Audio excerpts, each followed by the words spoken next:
Hello बच्चों, ये आपकी वर्कशीट 50 है। हिंदी मीडियम में है, क्लास 10th की मैथ की। इसमें जो आपको याद कीजिए वाले क्वेश्चंस दिए हैं वो है फर्स्ट वृत्त का क्षेत्रफल। तो आपको इसका फॉर्मूला लिखना है, that is pi are square. यहाँ पर आपको बनाना है 3 सेंटीमीटर और केंद्र ओ वाला एक वृत्त बनाइए। ठीक है, केंद्र में 60 डिग्री का कोण बनाते हुए इसकी 2 त्रिज्या बनाइए। तो देखो, इसके लिए आपको प्रकार यूज़ करना है। मैं यहाँ आपको बस बता रही हूँ आपको बनाना कैसे है। आपको पहले एक प्रकार लेना है, उसमें पेंसिल डालकर आपको उसमें 3 सेंटीमीटर स्केल लेकर 3 सेंटीमीटर तक उस प्रकार को खोल लेना। उसके बाद आप देखोगे, आप इस तरीके से रखोगे तो इस तरीके से आपके पास एक वृत्त बन जाएगा। ठीक है, जिसकी जो त्रिज्या होगी वो होगी 3 सेंटीमीटर। यहाँ पर जो केंद्र है वो होगा यहाँ पर, वो ओ जो आपको बनाना है। ठीक है, केंद्र ओ। अब यहाँ पर आपको बताया जो केंद्र पर ही आपको 60 डिग्री का कोण भी बनाना है और इसी में ही उसकी 2 त्रिज्याएं आ जाएंगी।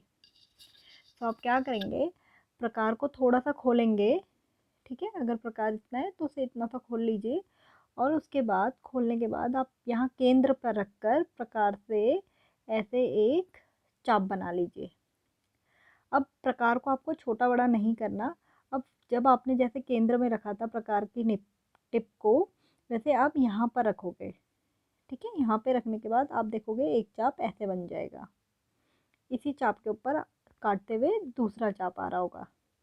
अब जहाँ पर ये दोनों चाप एक दूसरे को काट रहे हैं और जो ये केंद्र है दोनों को स्केल से मिलाएंगे, तो आप देखेंगे और उस लाइन को बढ़ाते हुए स्केल से आप देखोगे ये 60 डिग्री का एक कोण बन जाएगा। ठीक है, सो आपको ये इस तरीके से जो है वृत्त को बनाना है।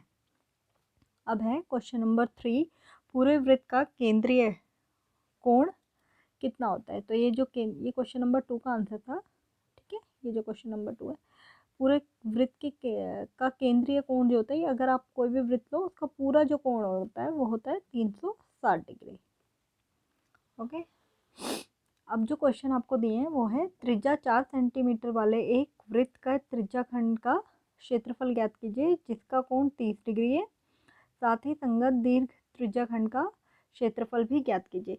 यहाँ पर आपको पता होना चाहिए त्रिज्याखंड क्या है और दीर्घ त्रिज्याखंड क्या है या लघु त्रिज्याखंड क्या है। ठीक है, सो अगर आप एक वृत्त बनाते हैं, उसमें अगर ये केंद्र है, इस तरीके से आपने जो ये बनाया था अभी फर्स्ट को ऊपर जो आपको रिकॉल वाला क्वेश्चन दिया था, याद कीजिए वाला, उसमें यहाँ पर जो आपने बनाया है ये केंद्र है, यहाँ से ये और ये दोनों त्रिज्या है। अब इस त्रिज्या से ये जो एरिया यहाँ पर इतना पोर्शन का जो एरिया है ये एक त्रिज्याखंड हो गया। और क्योंकि ये छोटा है, इसी त्रिज्या से ही, इन्हीं 2 त्रिज्या से एक ये बड़ा वाला भी आया है। ठीक है, ये बड़ा वाला त्रिज्याखंड भी बना है। ठीक है, इन्हीं 2 त्रिज्या से ये छोटा त्रिज्याखंड भी बना है और बड़ा त्रिज्याखंड भी बना है। तो जो ये छोटा होता है इसको हम बोलते हैं लघु त्रिज्याखंड, और जो बड़ा है ये वाला इसको बोलते हैं दीर्घ त्रिज्याखंड। ठीक है, सो आपको एक ही वृत्त के अंदर 2 त्रिज्याखंड मिल जाएंगे। अब यहाँ पर जो क्वेश्चन दिया है उसमें 4 सेंटीमीटर की तो त्रिज्या है, इसका मतलब यहाँ से यहाँ तक जो है ये त्रिज्या जो है 4 सेंटीमीटर है और जिनके बीच में जो कोण बन रहा है वो 30 डिग्री है। इसका मतलब ये जो ये कोण बन रहा है ये 30 डिग्री है। ठीक है, अब यहाँ पर आपको जो त्रिज्याखंड का फॉर्मूला होता है वो लिखना है। तो त्रिज्याखंड का जो क्षेत्रफल का फॉर्मूला होता है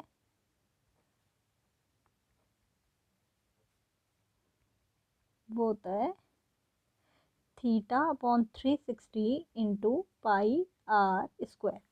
थीटा यहाँ पर क्या होगा, जो भी अगर आपने लघु त्रिज्याखंड निकाल रहे हो तो उसका थीटा हो गया यहाँ पर 330 एंड आर, पाई की वैल्यू आपको पता है, आर जो है ये जो त्रिज्या है तो 4 सेंटीमीटर है। ये हो गया लघु का। अगर इसी तरीके से आपको दीर्घ का निकालना है तो आप क्या कर सकते हैं, आपके पास 2 तरीके होते हैं निकालने के लिए। या तो आप इसका थीटा ले लीजिए, तो अगर ये 30 है, लघु का त्रिज्याखंड का जो थीटा है वो अगर 30 है तो दीर्घ वाले का जो थीटा होगा वो होगा, क्योंकि पूरा जो कोण होता है वृत्त का वो होता है 360, तो 360 में से आप ये 30 हटा लेंगे तो ये जो बचेगा 330। ठीक है, तो जो अगर आपको दीर्घ का क्षेत्रफल निकालना होगा तो आपको जो थीटा लोगे 330 लेंगे, और अगर लघु का निकालेंगे तो 30 लेंगे। और इसका दूसरा तरीका ये भी है दीर्घ का त्रिज्याखंड का क्षेत्रफल निकालने का। आप क्या करेंगे, पूरे वृत्त का एरिया निकालेंगे, क्षेत्रफल निकालेंगे, उसमें से अगर हम छोटे लघु त्रिज्याखंड का क्षेत्रफल को घटा देंगे तो जो बचेगा वो दीर्घ त्रिज्याखंड का क्षेत्रफल होगा। तो आप दोनों तरीके से इसे निकाल सकते हैं। तो पहले आपको यहाँ पर हम लघु का निकाल लेते हैं, लघु त्रिज्याखंड का। तो थीटा वहाँ पर कितना है 30, और ये हो गया 360। पाई की वैल्यू आपको बताई गई है, इसमें 3.14 लेनी है। आर जो है वो 4 सेंटीमीटर है, तो 4 गुणा 4। आप इसे काटेंगे, ये हो जाएगा 12, इसको काटेंगे ये हो जाएगा 3, और ये 4 चौक 16, 4 से कट जाएगा। ठीक है, यहाँ 4 रह जाएगा, ये 4। आप जब इसे पूरा सॉल्व करेंगे तो ये आ जाएगा 4.186 सेंटीमीटर स्क्वायर। ये आया है इसका लघु त्रिज्याखंड का क्षेत्रफल।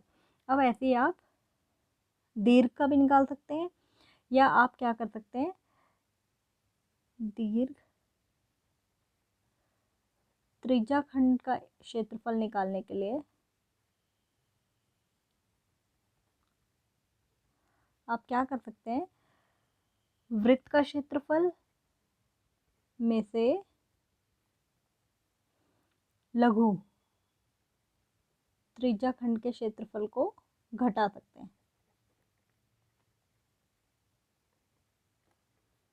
ठीक है, तो पहले आपको वृत्त का क्षेत्रफल क्या होता है, पाई आर स्क्वायर। लघु का हमें जो क्षेत्रफल है वो पता है, ये कितना हो गया माइनस, ये माइनस का साइन है, 4.186। इसका हम निकाल चुके हैं, वो ये था।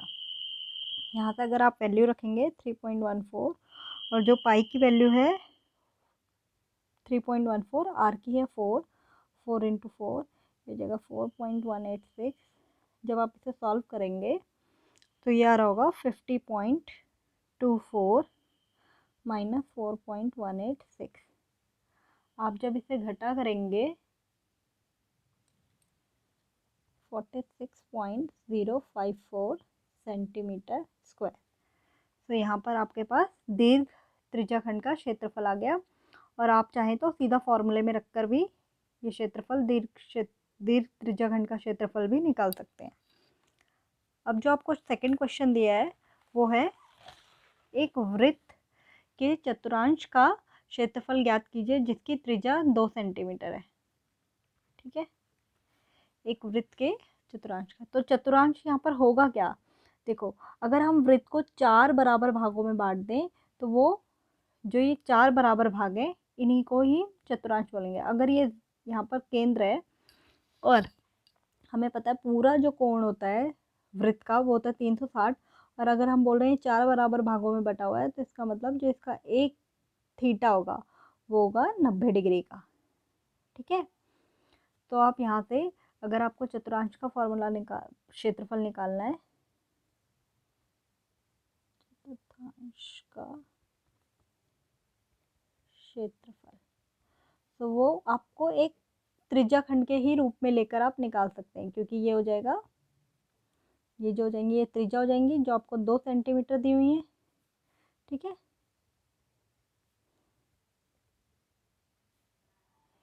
थीटा यहाँ पर क्योंकि चतुर्थांश है तो 90, कोई भी अगर दिया हो आपको चतुर्थांश निकालने के लिए तो आपको 90 ही लेना है थीटा। पाई की वैल्यू आप कुछ भी रख सकते हो, 22/7 रख लो। आर आपको दिया हुआ है 2, तो यहाँ पर ये हो जाएगा 2 इंटू 2। अगर आप इसे सॉल्व करेंगे ये हमेशा 1/4 ही आएगा, क्योंकि एक पार्ट जो है वो 1/4 ही बनेगा। ठीक है, तो ये जाएगा 1/4, 22/7 गुणा में 4, 4 से 4 कैंसिल, ये आ गया 22/7, जिसको हम 3.14 भी लिख सकते हैं। ठीक है, तो ये इसका क्षेत्रफल आ जाएगा चतुर्थांश। अब है किसी कार के 2 वाइपर जो परस्पर कभी आच्छादित नहीं होते 115 डिग्री के कोण पर घूम कर सफाई कर सकते हैं। प्रत्येक वाइपर की पत्ती की लंबाई 25 सेंटीमीटर है। पत्तियों के प्रत्येक बुहार के साथ साफ होने वाला क्षेत्रफल ज्ञात कीजिए। तो आप यहाँ पर देखोगे कि ये आपको दिया हुआ है कि अगर कार है उसके शीशे में अगर 2 वाइपर लगे हैं, ठीक है, एक वाइपर ये मान लीजिए और ऐसे एक वाइपर ये, दोनों अगर जो जितना एरिया जो साफ कर रहे हैं, जितना क्षेत्रफल साफ कर रहे हैं, वो यहाँ से यहाँ ऐसे घूम रहा है, ठीक है, जितना घूम रहा है वो है 115 डिग्री तक ही घूम रहा है वो, ठीक है। तो अब ये वाला जो क्षेत्रफल है आपको ये निकालना है, और जो इसकी पत्तियां हैं वो आपको बताई हुई है, दैट इज 25 सेंटीमीटर, ठीक है। सो इसका मतलब ये भी एक त्रिज्याखंड बन रहा है जिसमें जो थीटा है वो 115 है और जो आर है रेडियस, ठीक है, वो 25 है। सो अगर आपको यहाँ पर निकालना हो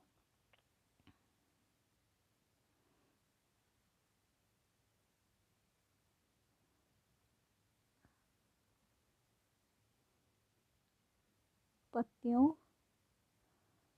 के बुहार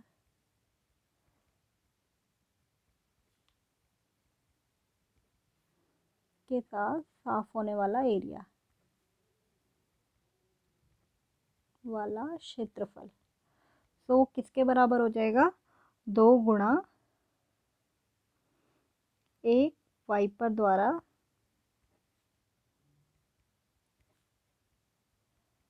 साफ होने वाला क्षेत्रफल, ठीक है, ये इसके बराबर हो जाएगा 2। अब आपको एक वाइपर द्वारा साफ होने का क्षेत्रफल निकालना है, तो वो कितना हो जाएगा, थीटा बटे 360 गुणा पाई आर स्क्वायर, 2 गुणा थीटा यहाँ पर 115 है, 360 पाई की वैल्यू आप रखोगे 22/7, आर जो है वो 25, क्योंकि जो पत्ती है वो 25 सेंटीमीटर की है, तो 25 गुणा 25, यहाँ पे हमने 2 से गुणा इसीलिए ही कर दिया क्योंकि दोनों का एरिया बराबर ही होगा। ये भी 115 डिग्री का कोण बना रहा है और दोनों की पत्तियों की लंबाई भी सेम है। तो जब आप इसे सॉल्व करेंगे तो ये आएगा 158,125 अपॉन में 126, पूरा सॉल्व करने पाएगा 1254.96 सेंटीमीटर, इतना 0 समथिंग भी आएगा सेंटीमीटर स्क्वायर, ठीक है। सो ये जो है आपका क्वेश्चन है।